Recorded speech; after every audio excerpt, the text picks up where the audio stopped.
Après les considérations générales liées au symbolisme, mais aussi les détours par les religions juives, chrétiennes et musulmanes, nous terminons par des présences diverses, diversifiées du chiffre 7, comme les 7 merveilles du monde.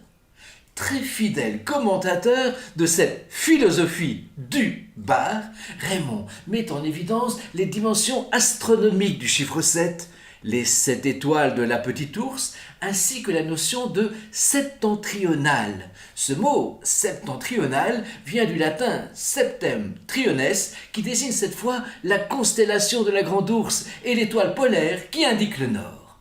Le même Raymond a évoqué le Heptaméron de Marguerite de Navarre.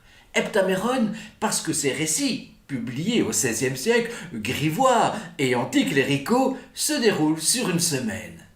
Raymond nous rappelle encore le heptathlon, cette discipline athlétique comprenant 7 compétitions. Évoquons encore le heptagone, dont je vous présente d'ailleurs, je trouve, une fort belle illustration.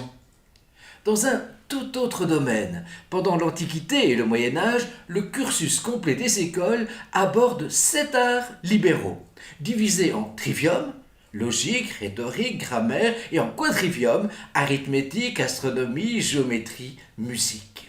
À l'heure actuelle, le cinéma est considéré comme étant le 7e art. On le sait, le 7 est souvent considéré comme un chiffre magique dans la littérature pour enfants et adolescents ou encore dans la bande dessinée. Retenons simplement, dans le conte de Grimm, intitulé Blanche-Neige, les nains qui aident et accompagnent la princesse abandonnée sont au nombre de 7. C'est aussi le nombre des fées marraines dans La Belle au bois dormant de Charles Perrault. Dans le Petit Poucet, les bottes de 7 lieues sont des chaussures magiques qui s'adaptent exactement à celui qui les porte et permet ainsi de parcourir 7 lieues en une seule enjambée.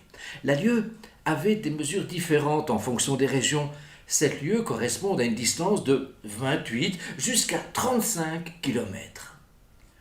Le 13e album de bande dessinée des aventures de Tintin s'intitule « Les 7 boules de cristal » et présente une intrigue autour d'une malédiction s'abattant sur 7 explorateurs, à côté desquels une boule de cristal est chaque fois retrouvée.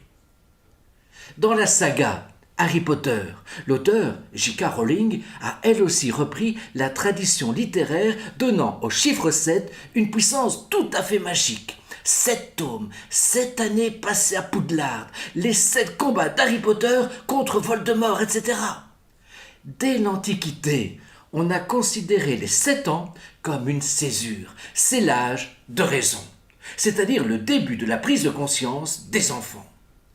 Enfin, il existe aussi un certain nombre de proverbes qui reprennent l'idée cyclique sous-entendue par le chiffre 7, nécessité de tourner 7 fois sa langue dans la bouche avant de parler.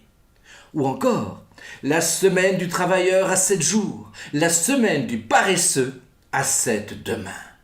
Ou encore, le juste pêche 7 fois et se relève. Pour un qui laboure, 7 arrive à la soupe. Mais l'expression préférée de 2 autres commentateurs réguliers de ces séquences, Micheline et Bernard, est celle-ci. Ils préfèrent, quant à eux, évoquer le fait de s'envoler au 7e ciel.